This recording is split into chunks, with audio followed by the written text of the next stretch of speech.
G'day, hey, Jim Hart here. Just in this video, I'd like to talk about 4 key things that people with codependency deny. So there's lots of denial in codependency, but what are 4 key things that are denied by people with codependency? And not everybody's going to be in the same place right now, but one of these at least, if not more, may apply to you. The first thing is denying you're codependent, denying that you have codependency. That's number one huge block to moving forward, getting into the kind of healing recovery journey that will really help you to heal from codependency. Because before you can even do that, you have to be able to look at and accept that you have codependency. So denying codependency is obviously the first stumbling block for so very many people. And I'm not sure why that is, really. But many people on live streams, many clients have said to me, comments on the channel indicate, people are saying more and more that there's still, some people are in the place of still, some people haven't got to the struggle, and some people have accepted it and they're working through it now. But many people are still in place of not accepting that they have codependency. So that's a number one key core thing, because if you don't accept it, how are you going to be able to change it, right? How are you going to be able to heal it? How are you going to be able to go through that precious process of looking back into your childhood and finding out where the codependency comes from? The second big denial in codependency, and there are many, but these are just 4 I came up with and chose right now based on the topic area and the situation of people's codependency in relation to having been with a BPD, specifically person with BPD, or maybe someone with NPD, and maybe right now having a BPD or NPD-X, or you're the adult child of a BPD or NPD or comorbidity both. So denying someone's behavior. Well, this is a big denial for people with codependency because it begins in childhood. So I want you to think about this, and I hope while you're listening to me here that, this is not anything to be hard on yourself about. This is not, you're so flawed and horrible at all. It's just that denying someone else's behavior is what starts in childhood big time. When, especially if you have a cluster B parent or 2 of them, like some of us have had, or whatever it is, like a lot of clients I'm working with now and have for the last 30 plus years can't, at first glance when asked about codependency, actually it's the fact that they're in denial of having codependency, denial about childhood, thinking their parents were wonderful, takes a while sometimes to break through that. Doesn't always mean we're trying to assail parents or parents have to be horrible. Some are cluster B, but not every person with codependency has a cluster B or a really awful parent. But there can be all kinds of circumstances that happen.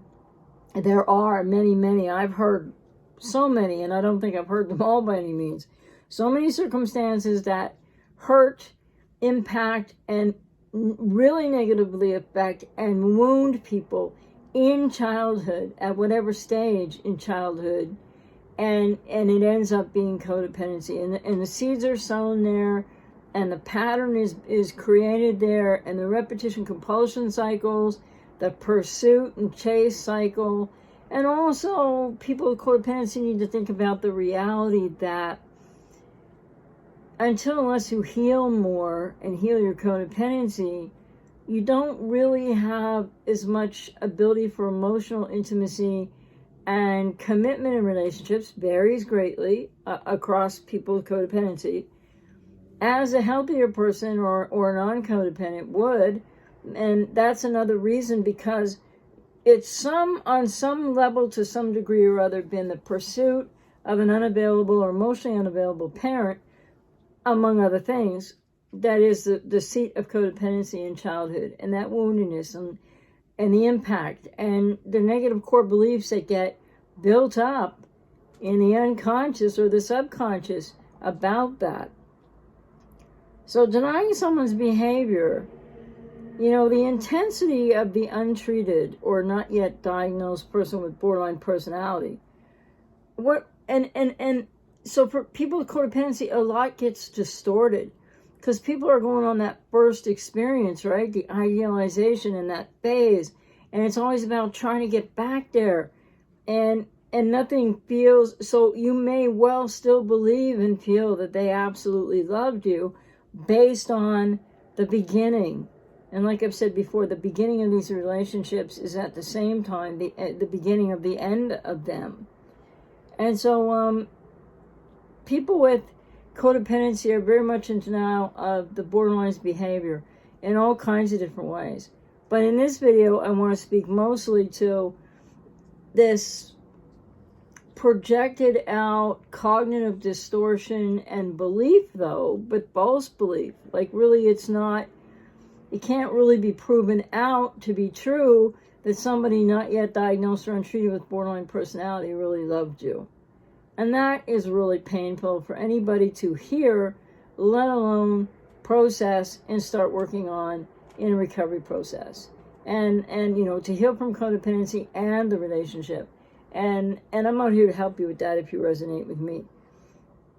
And don't forget the support group for BPD relationship breakup online every Sunday, 3 p.m. Eastern. So if you want to join that, I'll try to remember to put a link under this video too. So, and the third really, the third really big, not that there aren't others, form of denial, and what's being denied by people with codependency is, quote, my needs don't matter, unquote. In other words, your needs don't matter. People aren't consciously aware that this is how they're living their lives or how they're relating in relationships, or maybe with, many people think they're just codependent in the relationship with the cluster B, but many people are realizing that, no, this codependency is pretty broadly all across their lives, which is another daunting thing to have to deal with and emotionally process. But again, you know, taking it a step at a time and getting into therapy and working on this, so much of the work for healing codependence and the inner child, family of origin, self-differentiation, and much more that I'm always talking about is really going to help you to heal from the cluster B. It's not really the other way around. So denying that your needs matter. Well, you learned that, unfortunately, in childhood. And many people with codependency are parentified. So it's like a role reversal with a parent. You're worrying about them, or parents are fighting, you're worrying about them. And every child, I think, to one degree or another, believes their parents love them. And I think that this is where, you know, these denials, just for I'm talking about in this video in codependency, really all kind of build around, firstly, denying people have codependency, right? Secondly, denying someone else's behavior. And then denying that your needs matter. Well, this is what drives things to the fourth key, really central denial of people with codependency. Feeling and believing that a person with BPD or NPD, untreated BPD or NPD, could love you after the way they're treating you. And even when people have been ghosted, or you've been stonewalled, or got the silent treatment, or it might be in a ghosting form, and you don't know if it's over or not, then they come back and you take them back. And that happens to many people in cyclical ways, 5, 6, 8, 10, 12 more times before actually a relationship, maybe that person with BPD or the narcissist doesn't hoover back, or you don't reverse hoover, and it finally comes to this screeching halt. But you never know. Each time you get ghosted, it seems like it's over. And so you start to go into the reaction of that, the pain, the confusion, just agony and everything else that is involved with it. And the next thing you know, you're still, you need that person back. You want that person back so much because you believe, honestly, that you love them so much, which is part of codependent denial too. Because it's also, more to the point, codependent denial plus codependent projection. you're really projecting out a childhood belief that an emotionally unavailable or worse parent really loved you anyway. There are people right now with codependency that are the adult children of a borderline or narcissist or both, as I am, but I'm not in denial anymore, and I've done the work. I've healed my codependency and other things. Oh, I'm going to get through a video one day without that happening. Sorry. But the thing is, the projection out of the denial of codependency at base is a very deep core wound and very painful. And what is that about? Well, you continue to believe that borderline, no matter how badly they've treated you or are still treating you, or the narcissist, loves you, loved you. You still love them because you're projecting out where your codependency began with the belief that you had to have as a child to survive, that your parent loved you. And I'm not saying everybody with codependency had a parent that didn't love them at all. But lots did. Not everybody.